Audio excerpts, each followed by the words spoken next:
Aujourd'hui, à quoi me serviraient les dieux de Branham s'il n'agit pas comme aujourd'hui? Seigneur, nos âmes soupirent après tes merveilleuses promesses. Qui de cette histoire qu'on raconte toujours ou dit et tu as marché avec les prophètes et tu as rayé les écureuils.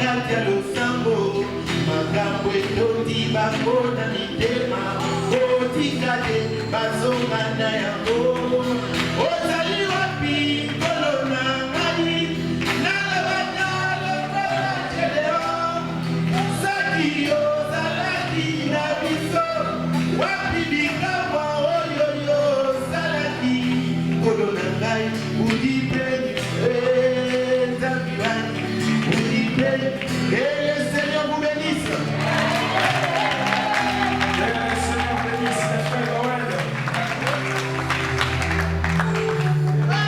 La soirée acoustique, c'est une idée que j'avais depuis très longtemps, depuis je crois 2011. Alors, j'ai cherché un moyen pour que la soirée acoustique devienne réelle, devienne quelque chose qui existe. Quoi. Alors, je suis allé contacter un frère avec qui on a parlé parce qu'ils avaient une parcelle qui était un peu vaste. Je lui ai expliqué la vision, mais il ne m'avait pas saisi. J'attendais à ce qu'il me rappelle pour qu'on débute. Mais j'ai pensé comment est-ce qu'on va trouver les micros, les amplis, les baffles, les chaises, tout ça.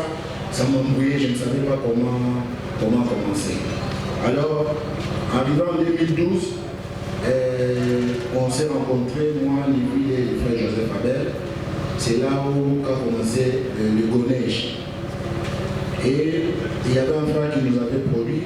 Pendant que nous allions au studio pour enregistrer, j'ai essayé d'expliquer, c'était même avant, j'ai expliqué à Neville, non, voilà, j'ai une idée là, réunir les frères et sœurs de toutes tendances confondues, là où il n'y aura pas des doctrines, tous dans l'adoration, nous allons louer les seigneurs avec tous les musiciens.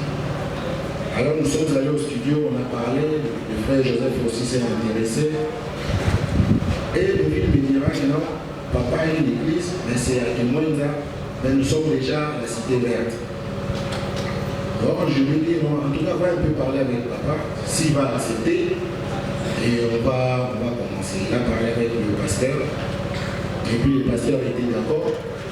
C'était un certain 1er février 2014. Alors la nuit du vendredi, parce que là on ne faisait que le samedi. Alors cette nuit-là, le Seigneur m'a parlé dans un rêve, me disant que cette soirée acoustique ne vous appartient pas, ça m'appartient. Mais faites très attention, le diable voudra s'en emparer. Alors, c'était quelque chose qu'on a consacré à Dieu, on priait pour ça. Et puis le frère Neville s'est engagé corps et âme, le frère Joseph Abel. Donc c'est après qu'on a obtenu ce nom de la soirée acoustique. Parce que moi je voulais l'appeler samedi acoustique.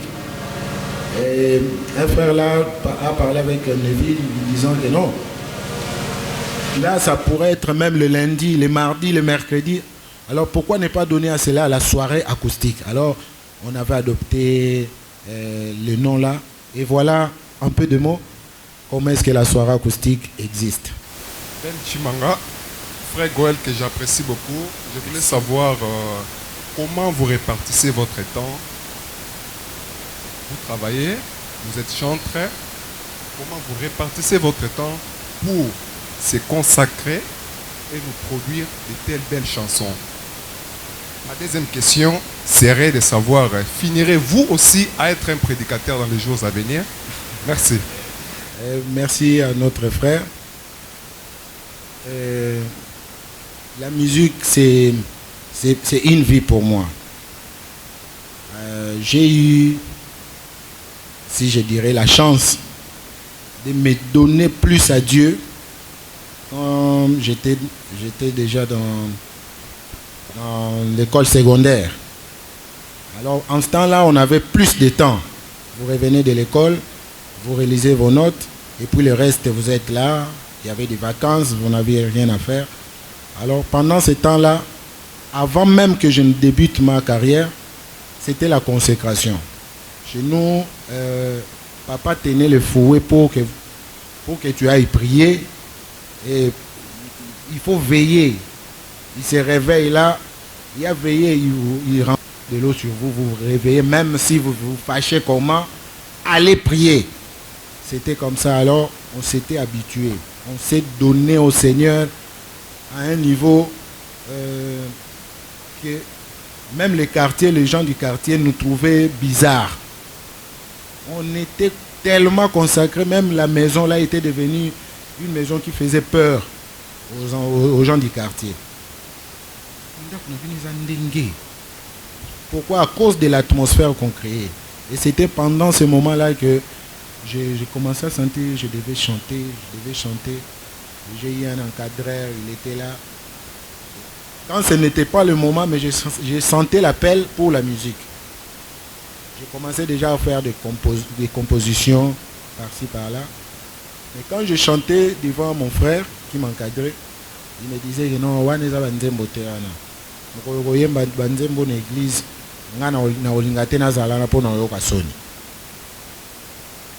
je me fâchais là.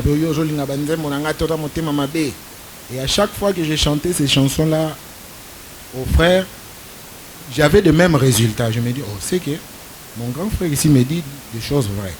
Alors, c'est que composition, je dois abandonner. J'avais abandonné. Un jour, c'était dans un songe, j'ai vu que j'étais en train de chanter devant une foule immense. C'était à perte de vue.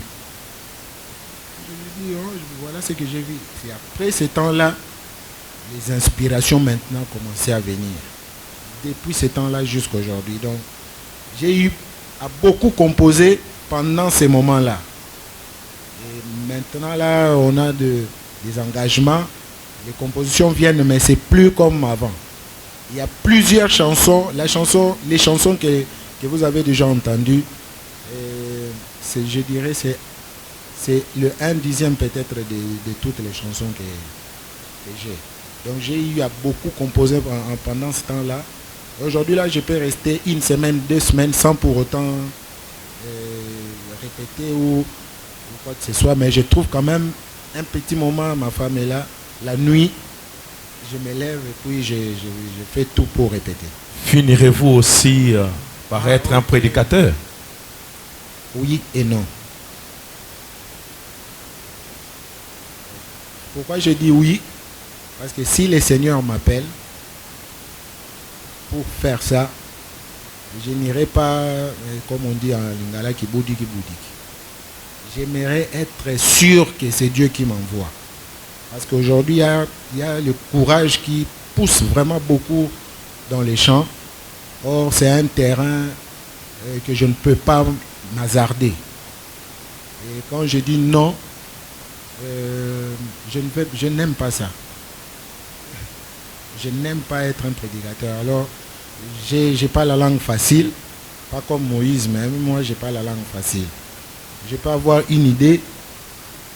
Quand je me mets à expliquer, je suis en train de dire autre chose. Donc voilà un peu, je n'aime pas ça. Si l'Éternel m'appelle, si le Seigneur m'appelle dans le ministère, vous allez voir ce que Branham a décrit pour un ministre. Il y aura les surnaturels et tout. S'il n'y a pas ça, je n'aimerais pas devenir prédicateur pour ramener ce qui existe déjà. Les discours du 1er janvier au 31 décembre, discours des gens qui viennent malades, ils rentrent malades sans aucune solution. Moi, je n'aime pas ça. Si les applaudissez pour le frère Goël, s'il vous plaît.